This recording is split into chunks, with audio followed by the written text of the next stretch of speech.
앞서 경기도 이야기 좀 전해드렸는데요. 지금 이번 인터뷰는 좀 부산으로 가보겠습니다. 부산 지하철 노조가 수요일부터 파업 중입니다. 어떤 이유로 파업을 하고 있는지 남원철 부산 지하철 노조 정책부장 전화 연결돼 있습니다. 부장님 안녕하세요. 네, 안녕하십니까. 남원철입니다. 반갑습니다. 네, 반갑습니다. 수요일부터 파업에 돌입하셨는데 다행히 출퇴근길 혼란은 좀 크지 않은 것 같습니다. 보도로 네. 보면요. 네, 그렇습니다. 근데 이제 문제는 노사가 너무 대화도 단절되고 그러다 보니까 파업이 장기화되는 게 아닌가 하는 우려가 커져요. 지금 네. 좀 감정적으로 두 양측이 날이 서 있는 느낌이 좀 들더라고요. 지금 현재 상황이 네, 어떻습니까?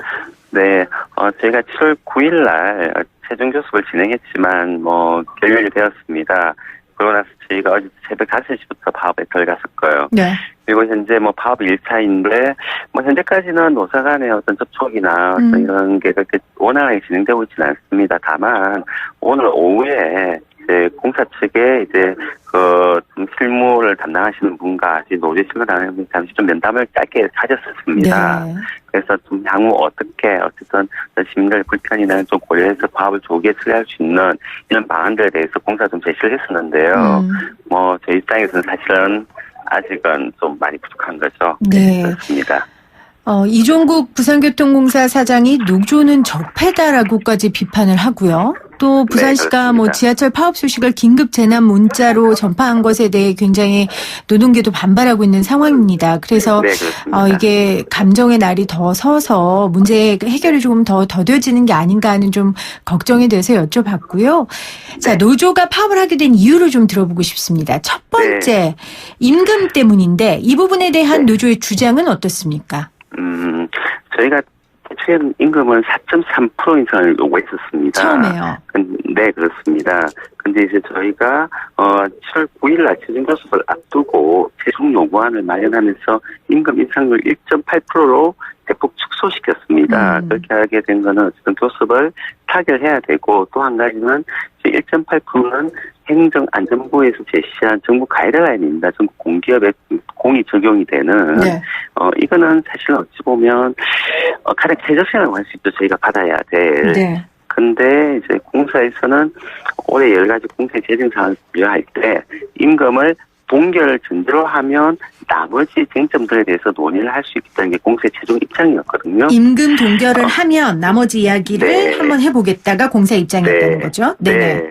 그래서 사실은 저희가 물론 임금 부분에 있어서도 여러 가지 어떤 합의안을 논의를 할 수 있다고 보는데 공사가 아예 단정적으로 임금 동결을 전제로 논의를 하자. 네. 이런 입장이기 때문에 저희가 좀 그날 교섭이 원활하게 진행이 안 되었던 겁니다. 네. 애초에 노조는 4.3% 인상률을 주장했지만 받아들여지지 않았고 노조에서는 그렇다면 공무원 임금 인상률인 정부 지침인 1.8% 인상을 좀 받아달라라고 했는데 공사 측에서는 적자 때문에 받아들일 수 없다라고 이야기를 했고 또 임금 동결, 선 임금 동결을 내세웠다는 게 이제 마음이 좀 상하신 거죠. 더 이상 협상을 할 수 없는. 네, 정확하게 얘기하면 저희가 협상을 할 수 없다기보다는 공사측에 과연 협상 의지가 있느냐라는 데 저희가 더 의지가 있느냐. 결정했던 거죠. 네, 과연 어떤 아주 그거에도 여러 가지 중요한 쟁점들이 있는데 이런 쟁점들 동시에 같이 논의를 하는 게 협상장이거든요. 그렇죠. 근데 협상을 하기 위한 전제 조건을 뭔가 깔고 한다는 것은 이미 이제 노조와의 어떤 원활한 정상적인 교섭은 하지 않겠다. 이렇게 저는 봤던 거죠. 그 당시에는. 자, 다음 쟁점은 인력 확충입니다. 인력 확충을 굉장히 강력하게 요구하고 계신데 이 부분은 지금 공사 측하고 어떤 차이가 있으신 거예요? 사실 인력 부분에서는 좀 많이 상당히 근접하였습니다. 네. 그러니까 저희는 이제 742명을 요구했었고 공사는 497명을 요구했으니까 200명 이상의 갭은 있었는데요. 네. 막판에 저희가 550명으로 수정 요구를 제시했습니다. 그러면 한 53명 정도의 차이가 있었던 거거든요. 네. 그래서 저희는 여기서 적절하게 좀 정도의 어떤 중간에 합의안을 도출을 하지 않을까라는 입장을 가졌는데 말씀드린 것처럼 임금 동결 전제로 모든 합의가 협상이 가능하다고 해서 그 부분은 실질적으로 전혀 논의를 진행한 적이 없었습니다. 마지막 교섭에서.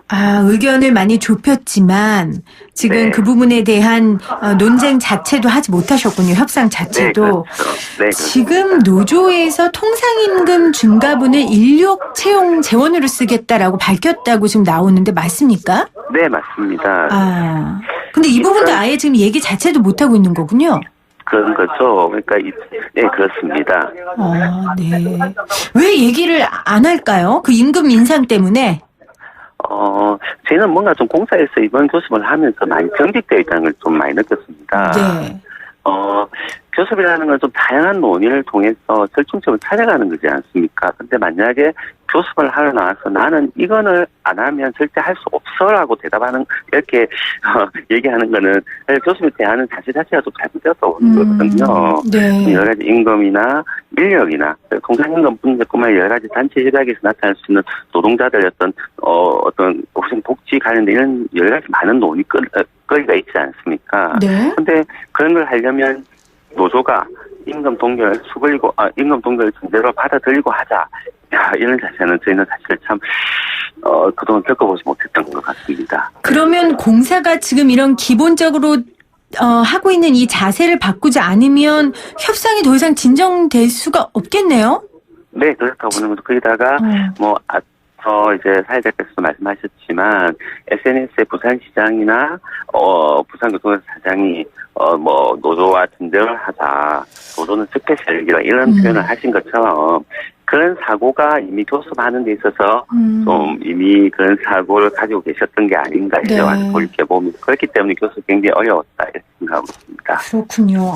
이게 협상 내용의 갈등이라면 어떻게 조율을 할 텐데 네. 지금 협상을 해야 하는 각 대상들의 태도와 감정 싸움이 지금 이렇게 진행되고 있기 때문에 이게 더 어려운 싸움이 아닌가 하는 걱정이 좀 됩니다. 네, 맞습니다. 네, 그렇다면 우리 정책부장께서 마지막으로 우리 공사 측에 조금 한 말씀 해주시죠.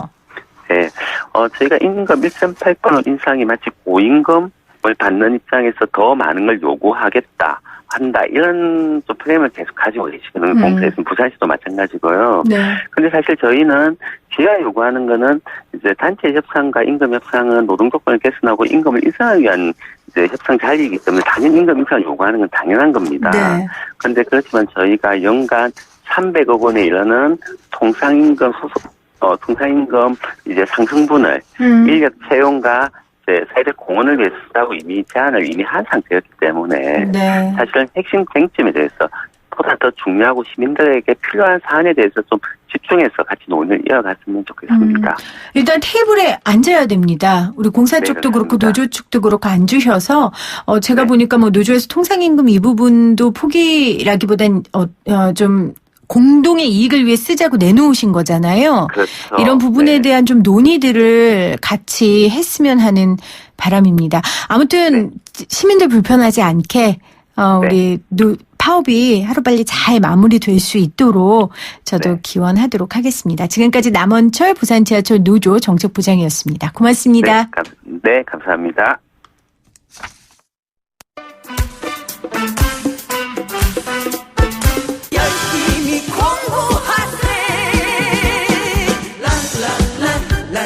이제는 배움이 일자리입니다. 배움이 일자리다 시즌2.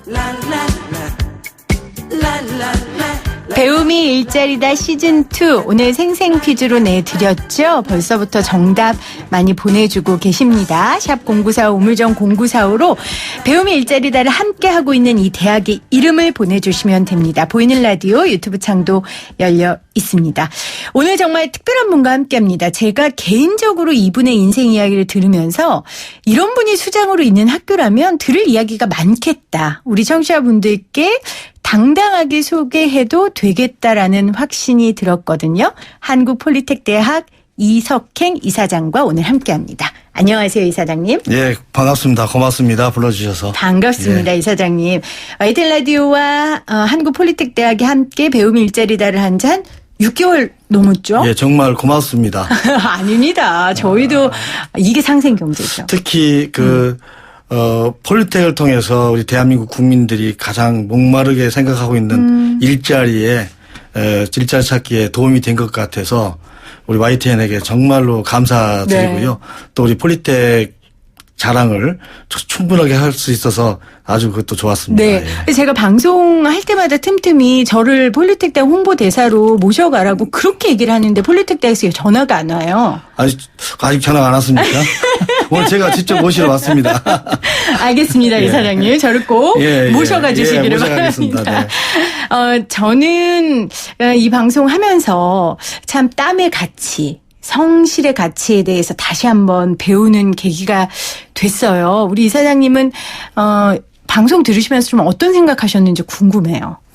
저는 방송을 들으면서 제가 알지 못했던 부분들, 또 제가 생각하지 못했던 부분들, 또 제 마음을 이렇게 톡 건드려서 저도 눈시울을 붉히게 하는 그런 것들이 참 많아서 네. 제가 폴리텍 대학이 역시 지난 50년 동안 직업 교육을 해오면서 진짜 큰 대한민국 경제 발전에 큰 역할을 했구나 네. 하는 자부심을 갖게 되는 그런 중요한 계기가 됐습니다. 네. 지금 청취자분들이 문자로 폴리텍 대학 이야기를 많이 해주고 계세요.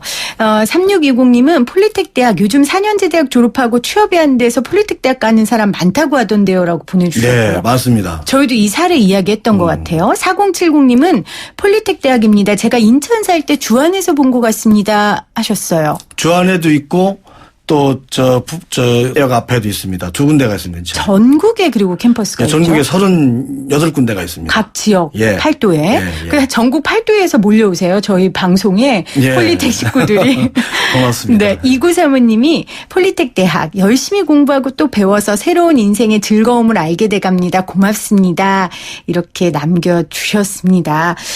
사실 폴리텍 대학이 50년이 됐는데 그동안은 이제 기술대학, 예. 직업대학 이기 때문에 우리나라가 좀 기술이나 이런 데에 대해서 조금 뭐라 그럴까요? 낮게 평가하는 경향이 있었잖아요, 이사장님. 예. 네. 근데 그런 부분에 있어서 요즘은 굉장히 인식이 좋아지고 오히려 대안이 된 것 같아요.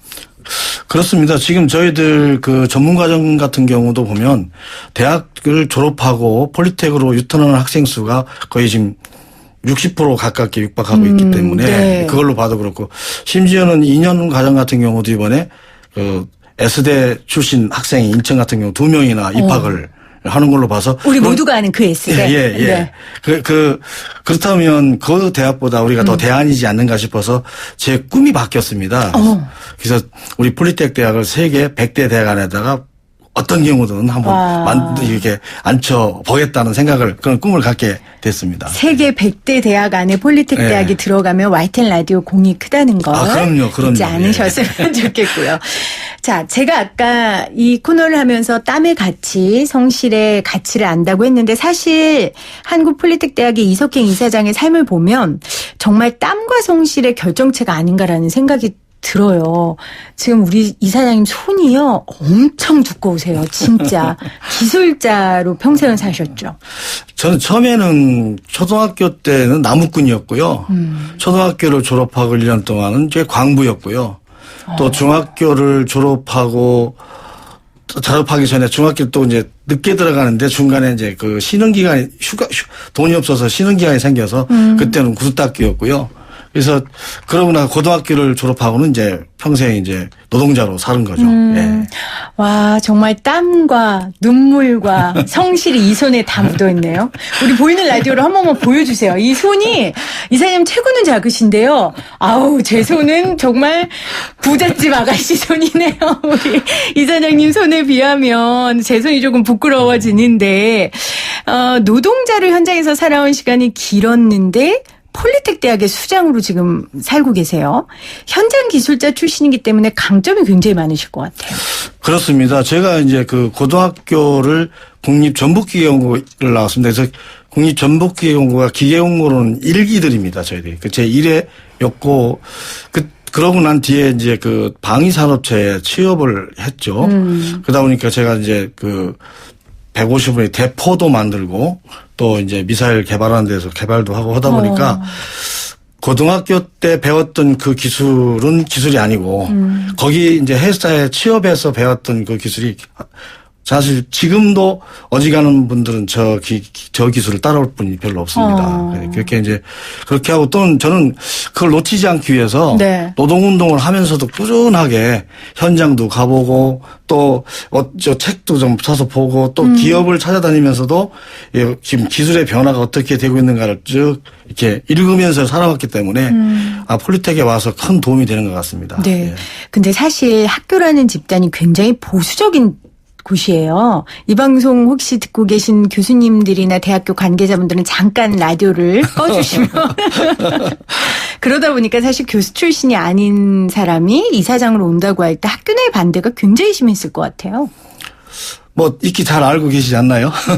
얘기 좀 해주세요. 그 교수협의회에서 네. 뭐 반대 성명도 내고 또 뭐 언론에서도 그렇고 또 뭐 국회에서도 그렇고 어떻게 노동운동을 한 사람이 그 폴리텍 대학의 수장으로 갈 수 있느냐라고 해서 아주 상당히 우려들을 많이 네. 하고 반대가 심했습니다. 근데 가장 심했던 거는 이제 우리 교수협의회가 이제 반대 성명도 내고 이렇게 하면 심했는데 저는 그때 무슨 생각을 했냐면 나는 책임을 지러가는 사람이고 가리키고 이런 사람들 교수분들이고 그분들이 가리킬 수 있도록 담벼락을 쌓아주고 책임을 져주는 경영인으로 가는 거기 때문에 나는 조금 더 부족함이 없다 그런 생각을 갖고 있었습니다. 그러고 나서 이제 갔는데 아유 만만치가 않지 않습니까? 그래서 이제 그럼요. 우리 전국에 캠퍼스가 36개나 있다 보니까 교수협의회 간부만 해도 1000명입니다. 예, 우리 한 300명입니다. 그래서 교수협의회 간부 300명하고 자, 그럼 1대 300 토론 한번 하자 이래가지고. 그 유명한 300대 1로 붙으신 거예요? 예. 그럼 누가 토론에서 이겼어요?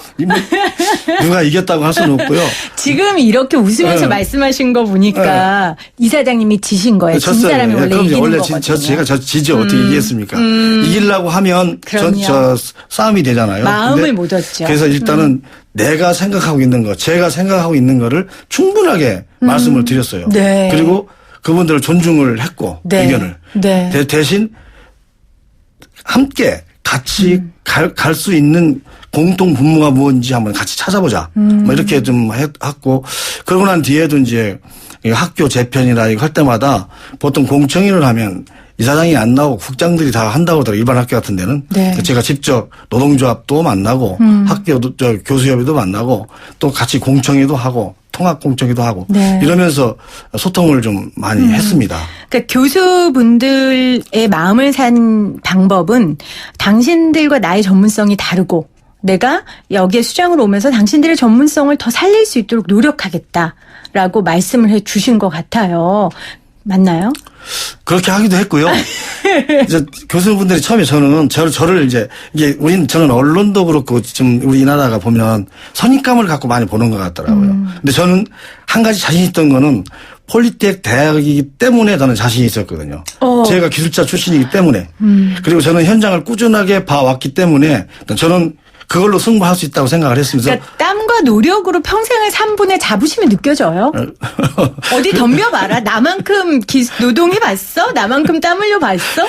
이 자부심이 느껴져요. 그러지는 않고요. 제가 가서 현장에 가서 이제 네. 교수분들하고 이제 실습 시스템이나 이런 걸 놓고 같이 토론을 하면서 뭐 해보니 아니 저 사람 맨날 머리띠 들고 싸운 사람이 아니야 여기서 이렇게 하고 네. 또 소문이 금방금방 납니다. 그럼요. 야, 이 사장이 이렇더라 그래가지고 근데 어쨌든 우리 또 교수분들이나 우리 폴리텍 교직원들이 정말 순수하십니다. 아, 그럼요. 정말 순수하셔가지고 평생 그 기술만 이렇게 생각하셨던 분들이기 때문에 저를 잘 녹여주신 것 같아요. 아, 녹여주셨다라고 말씀해 주셨어요. 지금, 이석행 이사장님 팬이 많으신가? 폴리텍 팬이 많으신가? 문자가 많이 오고 있어요. 이하나 사마나님, 폴리텍 대학, 제 조카도 폴리텍 대학 나왔어요. 그렇게 주변에 대학 선전을 많이 한답니다. 방송 잘 듣고 있습니다. 고맙습니다. 하셨고요. 0332님, 생생경제 재미나게 듣고 있어요. 청취율 대박 나세요. 지금 청취율 조사 기간입니다, 여러분. YTN의 폴리텍 대학에 관심, 응원 감사합니다 하셨고 3839님 구정수직업훈련원 직업청소년 학교 다닐 때 선망의 대상이 폴리텍 대학이었어요. 지금 정수직업훈련도 폴리텍 대학으로 됐습니다. 아, 그러니까 본인이 예. 직업 청소년 학교를 다닐 그렇죠. 때 옛날에 그랬죠. 예, 네. 예. 그 선망의 대상이 네. 정수직업훈련원이었대요. 아, 그렇군. 6293님, 평생 기술로 평생 직업을 한국폴리텍대학 교수님들 인터뷰 들으면서 많이 공부하고 있다고 이렇게 남겨주셨어요. 자, 아유, 시간이 가고 있는데 빨리 얘기를 진행해야죠. 최근에 이사장님 베트남 다녀오셨다고요? 예. 사실은 최근에 베트남 여성이 그 무참하게 폭행당한 영상 때문에 우리나라 사람들이 저는 베트남에 큰 빚을 졌다고 생각하거든요. 근데 우리 베트남에서 온 청소년들에게 기술 교육을 시키신다고요?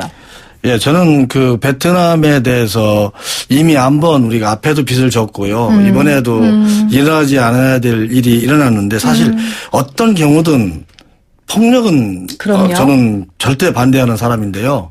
정말 그 포용적으로 같이 더불어 살아가야 될 사회에 그렇게 이런 일에 대해서는 저는 다시 한번 베트남 국민들한테 한국 국민으로서 미안한 생각을 갖고 있습니다. 이제 저희 그 다솜고등학교에 보면 세계적으로 이제 우리 중간 입국자 자녀들이 이렇게 와요. 그럼 한국말도 못하는 친구들인데 네. 그 친구들을 한국말을 가르쳐가면서 기술을 가르쳐서 취업을 시키는 학교가 저희 폴리텍 안에 있습니다. 네. 그 학교 다솜고등학교에서 취업률이 보통 90%가 넘어갑니다. 그래요? 그리고 그 학생들이 자격증을 보통 3개씩 답니다. 한국말도 못하는 학생들이 2개, 3개를 다 답니다. 이번에는 서울의 그 지하철 공사도 입사를 한 친구도 있고 그렇습니다. 네. 그래서 베트남은 제가 이제 그때 이제 우리 그런 어떤 부채의식을 갖고 있었기 때문에 국제 봉사를 저희들이 하는 게 있습니다. 근데 그래서 베트남 출신 학생들을 이제 3개월간 몇 가지 특수 기술을 좀 그렇게 네. 훈련을 시켜서 교육을 네. 시켜가지고 기관장으로서는 처음 제가 이제 이끌고 베트남에 갔습니다. 근데 좀 깜짝 놀랐어요. 그 중간 입국자들이기 때문에 그게 대부분 이제 할머니, 할아버지들, 가족들이 다 있잖아요. 막 갑자기 한 200명 정도가 쭉 나와가지고 그들을 맞이하더라고. 저는 막상 눈물이 쏟아질 것 같았어요. 그러니까 금이 환영인 금이 거잖아요, 환영이에요. 정말. 그래서 저는 깜짝 놀랐어요. 그래서 이제 그렇게 하고 그 학생들이 가서 이제 자기네 모교에 가서 이제 자기들이 배운 기술을 이제 후배들한테 가르치는 겁니다. 아, 얼마나 보람이 있었을까요, 그 사람들. 이제 그렇게 하고 이제 막 봉사활동 하고 있는데 가장 저기 했던 게 뭐냐면 이제 저희 끝나고 제가 밥 먹는 자리에서 야, 애들 가르쳐 보니까 어떻대 이렇게 이제 물어봤더니 그 학생들 한 얘기가 우리 선생님들이 얼마나 힘든지 알았다는 거예요. 저도 모르게 눈물이 막 이렇게 나오더라고. 정말 그때 그 학생들 그 모습을 생각하면 참 가슴이 지금도 찡하게 이렇게 올라옵니다. 지금 또 우시려고 해요, 여러분들. 오늘 한국폴리텍대학의 이석행 이사장과 함께 배움의 일자리다 시즌2 함께 했는데, 이사장님 다음 주 또 나오셔야 될 것 같아요. 시간이 너무 모자라네요. 그냥 배움의 일자리다 2 이사장님하고 계속 할까요? 그건 안 되겠죠. 폴리텍대학 자랑할 게 많으니까. 그렇죠. 저희 폴리텍대학이 어쨌든 간에 우리 구성원들이, 우리 폴리텍 가족들이 지난 한 해 부족한 저하고 열심히 해주셔가지고, 정부 경영평가에서 A등급 받았습니다. 처음으로. 그리고 네. 전국 기관에서 청렴도 저희들이 1등을 했습니다. 그래서 폴리텍은 기술과 함께 더불어서 우리 폴리텍의 운영이나 또 청렴도나 이런 부분들이 매우 잘 되고 있기 때문에 우리 대한민국 국민들께서 우리 폴리텍을 더 사랑해 주시고 네. 더 많이 사랑해 주시는 건 다른 게 아니라 우리 폴리텍을 많이 활용해 주시는 거거든요. 그럼요. 그래서 폴리텍을 통해서 대학을 통해서 제2의 제3의 직업을 갖고 인생을 행복하게 네. 사실 수 있도록 해드리는 게 저희들이 일이라고 생각하기 때문에 네. 그렇습니다. 땀은 정직합니다. 그 정직함의 힘으로 이루어지고 있는 한국폴리텍대학과 YTN 라디오가 함께하고 있습니다. 오늘 함께해 주신 이석행 이사장님 고맙습니다. 예, 감사합니다.